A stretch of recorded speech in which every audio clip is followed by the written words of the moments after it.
Hello, guys. Welcome to our channel, United Chokros from Mumbai. And today's game is after the international break, Manchester United versus West Brom Albion at Old Trafford. Now, guys, we had an interesting result a couple of years back when we played at Old Trafford. So before we begin this video, let's watch a small clip of highlights of the previous game. Potential kingmakers, although Manchester Rodriguez does well to win it back for them there. Tries to get around Lindelof, who just held his ground. It just caught Matic napping there for a second. What he felt they'd need today against this West Brom team. Pogba launches one to try and test Ben Foster, but that would actually confirm City as champions. Mata here is onside, is he? No, the flag goes up late. Yeah, clever little. And Rondon has the runner, it's Jake Livermore! Good save by De Gea! McLean trying to keep it alive, and in comes Gibbs! And it's Herrera who's gone down, and the referee ignores the appeal. Clips it in, it's away by Dawson. Mata, Lukaku! Well, he got goal-side of Gibbs, but it's denied. Sanchez, who bends one round looking for Rondon. Was on target, but comfortably taken. Again, he's pulled on to Lin. Here's Sanchez. And Pogba got a hand to that. Lukaku had that chance, didn't he, that hit Foster in the face. It's probably their best. Herrera couldn't bring it under control, but it's come through anyway for Lukaku, and Foster's positioning. Pogba. Cheeky. West Brom. Brunt with a corner. And it's Dawson with the header back across. Again put into a really dangerous area. Pogba, Sanchez, Pogba, got a deflection, which carries it for the corner. Yeah, the cars. And it's Sanchez with the flick, Mata, and Jesse Lingard! Great block from Dawson.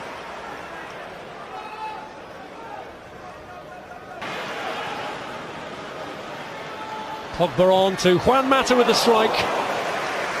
Yeah, ball running away from him. Matic and Mata both reacting to the same ball. Lukaku! Brilliant save! Martial! Here's Mata. Jesse Lingard! It's Brunt who takes the kick in Dawson's direction, and it's turned in by Jay Rodriguez was the man who followed it in.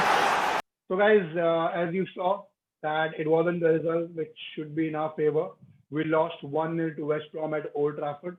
And we have AB with us today again, and we'll be discussing the pre-match analysis, Ole Gunnar Solskjaer's press conference, the things that he spoke about, the injuries, the players, the starting 11. And before I go into that, AB, I just want to bring notice an interesting fact. Out of the 5 games played at Old Trafford against West Bromwich Albion, we have only won 1 game. They won 3 games and they've managed to get a point in that 1 game. So do you think these kind of stats and the past records do matter in such crucial games? Well, if I have to say, these are all mind games. If you think about the past, these are all mind games which can affect you. The team would have been different the last 5 times that we played. The opponent team would be different. Our team is completely different. But looking at the the last track record that we are having from the past games, I think so we should win this time, and maybe just disturb that old score sheet or the score lines that they had, where we had won once. So it's time to make it 2 right now. It's a good exposure in the international break also that we got. Most of our players played well. So I think so that should not be much of a difference what happened in the past. As we say, past is past. So let's keep that behind and think about the current game. Correct. You're absolutely right. And we need to win this game. We have not had a home win in the Premier League this season. So it is very imperative that we get, full 3 points from this game. Now, looking at Ole Gunnar Solskjaer's press conference, he gave an injury update. So Luke Shaw is definitely out of this game. Okay. Lingard's not playing this game. And Phil Jones is also injured. But apparently Phil Jones' fitness doesn't even matter because it doesn't get included in the starting 18. So these three players are injured, and uh, Marcus Rashford and Lindelof may just make it through the starting 11 because they are also having fitness issues. So now I want to ask you this, AB. Do you think this international break is kind of a disturbance for players' fitness, or is it times at times a refreshing thing? Because every player wants to play for their international team. It's this passion, desire to play for the country. But don't you think at times these friendlies are not required, and they hamper players' fitness level and the injuries? Because at the end of the day, what matters is the Premier League and the Champions League. Well, absolutely right. At times it is not required. That is what even I feel, because having a player injured and then keeping that player injured for the rest of the season makes a big impact to a club. But at the Mm-hmm. same time, they do have international duties as well. So whenever the country needs them, they have to go there and perform to their best. But when it comes to injuries, that plays a very crucial role in the Premier League and the Champions League. So Mm-hmm. a simple injury, you easily miss out on 2-3 months of a crucial Premier League, which could easily Mm-hmm. make a big impact on the Premier League table or in the Champions League as well. So yes, Correct. as you said, currently at times does not really make sense, but given the benefit of doubt that they have to play international, every Mm-hmm. player would like to play for their national country. So Correct. I think so. It's like a 50-50 for me. Playing international Yeah. is important. At the same time, not being injured is very, very important to be a part of the club for the rest of the season. Correct, absolutely right. And at times, even I feel the international friendlies are not required. Maybe you're playing Nations League or any cup. The players can have a pop, but the friendlies are, I think, not required. In fact, at this point in time, don't have fans in the stadium. I don't even know what kind of profit they're making out of those friendlies, because it is absolutely not required, and it takes a toll on it really takes a toll on their body. So yes, that is one important thing, and I think Rashford and Lindelof are the two players who are affected by this international friendlies. Now moving on to our next thing that I want to discuss about. Ole Gunnar Solskjaer keeps on saying in his press conference, results would have been different. They would have, cheered us, and they would have created a spark. Now, I don't know what is he getting to, because at times it is irritating. When you win 5-0 against Leipzig, you don't need fans. But when you lose, or when you're, uh, getting only a point, at that point in time, you need fans. I don't think any of those results that we had, fans would have had much effect. If fans would have that much kind of an effect, I don't think Aston Villa would have won 7-2, because Aston Villa beat Liverpool 7-2 at Villa Park. They didn't need fans. So I think this is just a myth, and excuse that Solskjaer is making for defeat. And I hope you feel the same way. I think so. Yes, fans do make an effect. They do make an impact on the players. They do give us the boost when they cheer for us.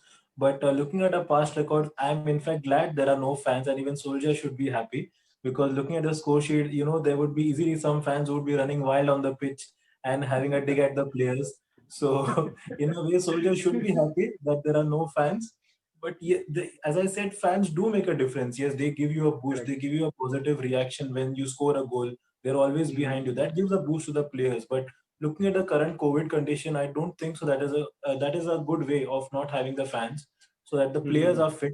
There is no there is no person suffering from the coronavirus, and this Mm-hmm. could not be a reason for you losing the game. I mean, if this is Correct. the reason, instead of buying players, you buy fans. Yeah, then that's the best you can do in the transfer window. That if you think that's the only way to boost your team, then you can buy fans instead of buying players. So Solskjaer does not. This statement really, it's good if he's Immature. doing it in a funny way, but if he's actually meaning it, it does not really make any sense. Yeah, it's very immature of him to speak that way. Now, he's always done that in the past press conferences as well, making this as an excuse. Now, moving on to a very important point, and we've discussed that in our previous video as well. It's about Paul Pogba. Now, he spoke about Paul Pogba. The reporter got some reactions out of him, where he went out and said that Paul is looking much fitter these 2 or 3 international games have given him major fitness. He's boosted his fitness level. He's all raring to go, and he should be looking in a better touch than compared to the previous games. Now, uh, I'm not sure whether he's going to start Paul Pogba or not, but even I happened to see those matches. He was not looking as a world class player, but he was pretty decent compared to what he does in the United shirt. So, do you think we should start Paul Pogba in today's game? No, my answer is no. I think so. As I said in the previous videos as well, we have given enough of opportunities to Mm-hmm. play and showcase his talent, but somewhere he is always failing to do that. And because of a player like Donny van der Beek is always on the bench, which does Mm-hmm. not look nice. It is not being justified, I would say. Rather, I feel Donny van der Beek should start. If Pogba has Mm-hmm. done good, he can do good in the second half, maybe to substitute Mm-hmm. and come back on the pitch and do something in the last Mm-hmm. 20-25 minutes. But I Mm-hmm. think so today, Pogba should be on the bench, not starting for Mm-hmm. sure for me. He's Mm-hmm. look fit. Fitness was not an issue with him. I don't see fitness was an issue anytime. It is just that his game, it's not up to the mark. Correct. He's Absolutely. Yes. looking fit. He's looking good. I don't see any problem in his fitness. He's looking good. He's looking agile. But when it comes to playing, his Mm-hmm. playing style has completely changed again with United. If you see the video which we have shown in the starting minute of this particular video, the previous game against Mm-hmm. West Brom, the 1-0 defeat Mm-hmm. that we have, you can Mm-hmm. see a different Pogba in that video. And the Pogba Mm-hmm. that we see nowadays is completely different. You see the Mm-hmm. crucial passes that he used to make, the long ball he used to pass. We don't see Correct. that anymore from Paul Pogba. Mm-hmm. So I think so. He should not be there in the starting lineup. Van der Mm-hmm. Beek deserves an opportunity this time. What do you say? Mm-hmm. No, I feel the same way, and maybe I'm 50-50 about that. I believe that he's a kind of player who can create a spark and bring that magic piece. That one magic moment is something which he can bring into the game and turn things around. He is that kind of a player, an impact player. But I feel now he's trying to overdo things, and he's either he's putting pressure on himself or he's not interested. So I hope it's the first thing that I spoke about. He's trying to put pressure on himself and prove, but it doesn't. Maybe you are right. To put him on the bench and then bring him up on 60, 70th minute, give him some more confidence, and then later after 2 or 3 games, he can start more games after that. But there's always an advantage, when you're playing at West Brom, when you play against West Brom at Old Trafford, it's a relegation battling team. So this may be the right game to give him the opportunity so that he can boost his confidence. So it's again 50-50 for me. I wouldn't be unhappy if Solskjaer starts Pogba, because again, I've said in previous videos as well, there isn't a player who can pick a better 40-yard pass than Paul Pogba. He is one of the best in Premier League. Only thing is that he needs to, calm himself down, stop overdoing things, those trickeries and dribbles and all that things he does on the pitch. He needs to stop doing that. He needs to play his, the way he does it, cool, calm, composed, like how Michael Carrick used to do. That sort of play we expect from Paul Pogba right now. Not those dribbling, taking a shot, all of that. Just keep it calm, normal, and I'm sure he'll get his confidence and do much better. That's what I feel. Now, it'd be a very interesting thing. We always do this in our pre-match conference, a pre-match analysis. What's your starting 11, and what do you think Solskjaer will start? Well, I will start with what Soldier would start according to me. Uh-huh. It would be David De Gea for sure on the goal. Correct. Van Bissaka on the left. Maguire. Mm-hmm. As you said, Lindelof may or may not start. So let's keep that as a 50-50. So if not Lindelof, it would be Eric Bailly for me. Mm-hmm. I think so. Left back for me should be Alex Telles.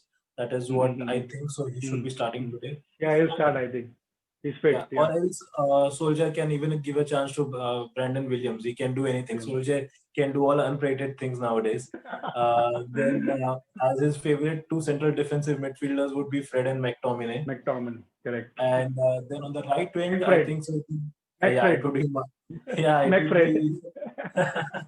It would be either Mata, Bruno, Rashford, and Martial for me. that is what I think the Solskjaer would do. The only changes that I would like to have in these would be, instead of Lindelof, I think so Maguire could start. Bay could start. Alex Telles has to be there on the team sheet for me. And instead of McTominay, I could give that chance to Donny van der Beek or even to a Matic for that matter. They can start quite strong. And instead of Mata, I would give a chance to Greenwood. And rest things would go good for me. And Cavani could come in the second half. Maybe he could get some change. Maybe he could be a super striker for us who could come up and just score a goal like he did against Everton. What do you feel? I think the starting level is going to be the same which he started against Everton, except for Luke Shaw. I think Alex Telles will feature in this game. So that's the only change I'm expecting of Solskjaer. Now, if Lindelof and Rashford are not fit, I would rather not start them because this is not an difficult game like the one against City or Liverpool. It's a West Brom. Not taking them lightly, but I think we have players on the bench who can do the job. I would rather start Tuanzebe instead of Eric Bailly or Lindelof. If Lindelof is not fit, it would be Tuanzebe for me. Because he's a future prospect, and he's shown a lot of promises in the previous game. So Tuanzebe for me would be the centre back. Now, yes, Solskjaer will start Fred in the midfield, but I would prefer Pogba and Fred in the midfield. And if I would play Donny van der Beek on the right instead of Juan Mata, because I feel Mata is a bit slow, and there's nothing to take away from what he's done for the team, and he's given his 100%. But I think it's high time Donny van der Beek gets his chance, and I think he'll make a better impact than Juan Mata on the right hand side.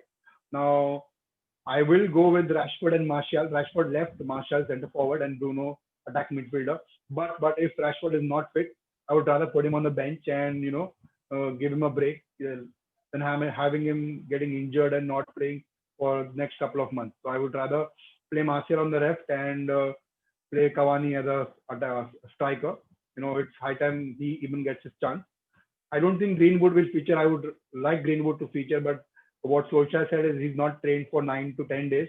So I don't think he will give him that opportunity because he needs to train and get his fitness level up. So he hasn't trained for that many days. So he is out. So for me, if players are injured and they're not fit, it would be Wan-Bissaka, Tuanzebe, Maguire, Telles, Pogba, Fred, Van der Beek on the right, Fernandes as the attacking midfielder, Martial on the left, and Cavani as a centre forward. That would be my starting lineup if the players are injured, or else I will go with the same Solskjaer lineup, and I'll just keep Van der Beek on the right and Pogba as the midfielder instead of McTominay. That's the only change I would want to do. So what do you think about the scoreline then? What score would you predict? Irrespective, if it's a Solskjaer starting 11 or the one which I said, it's going to be 3-0. I think we will kill this game because it's the pressure on the players, pressures. There's a lot of pressure on Solskjaer. Pochettino is sitting on his head. So I think whenever Solskjaer's job is on the line, players have stepped up. And unlike previous managers, Van Gaal and Mourinho, the players weren't that supportive of them. Yes, they were excellent coaches and they are title-winning managers, but players were not comfortable with their man management style. But I think players like Ole a lot, though he's not a tactician or good at coaching, but in terms of man management, Ole Gunnar Solskjaer and Zinedine Zidane are two managers who are really good, and I think players will turn up today evening and put in a better performance. And I think we should win 3-0. It can be 4-0 if we do much better, but it's nothing less than 3-0 for me. And what about you, AB? What's your scoreline? I think so. We should win 2-0. It's a high time, I think so. As you said, we should put on the gear fast now. It's time to win, and it's enough of draws and losses that we had in the past. So let's keep the past behind. As I said, 14th on the Premier League table does not look anyway good. Not even decent, I would say. Good is a very better word, I would say. We don't even look decent on 14th. So we very have poor, to move. Very poor. Yeah, and I feel it is hardly any time that is left for us to improve. So we have to go strong now. As you said, we have to start with the first home game win this season in the Premier League. Correct. And we also have to remember that we have Champions League to follow.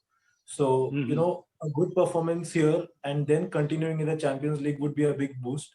So, starting from today itself, let's not wait for 1 or 2 games to go on and then maybe, getting our shoes and socks tight for the next game. So, let's do it right now for this game. And I think so. It is Bruno for me who will score for sure. A bit confused between Cavani if he would come and maybe he would score or Martial would score. So I think so. Bruno and either Cavani or Martial for me. Who are your scores? Fernandes for sure. He's my goal scorer always. I think Martial will score, and my third goal scorer will be Paul Pogba. I think these three players will score. So I think so. You are keeping a good confidence on Paul Pogba, and it's exactly the opposite with me. I don't actually see him in the score. Whatever has happened around him, the situation, I'm really not happy the way he's behaved. But somewhere I feel he's a world-class player. The kind of potential he has. See, there are two things. If you ask me, the best player in terms of talent, the world-class player in terms of talent in our team, it is Paul Pogba. The best player in the Man United jersey right now is Bruno Fernandes. But in terms of talent, the quality, it is always going to be Paul Pogba. He is amazing. He is superb. Yes, the best player in United jersey right now is by far Bruno Fernandes. There's no one close to him as well. So I don't mind in case even if I'm proved wrong, I don't mind because winning 3-0 is much more better for us. And if Pogba scores a third goal, then it's just the icing on the cake. So we just then expect better things to happen the rest of the season. Yes. Absolutely. So guys, with this we come to end of our video. Thank you very much for watching this video. Please make sure to like this video, and if you are new to this channel, don't forget to subscribe to our channel and hit the bell icon on the right hand side. We'll be back again on Sunday night or Monday morning with the post-match analysis and the reactions of that game. We hope to win that game. See you in a couple of days, guys. Have a lovely weekend. Bye.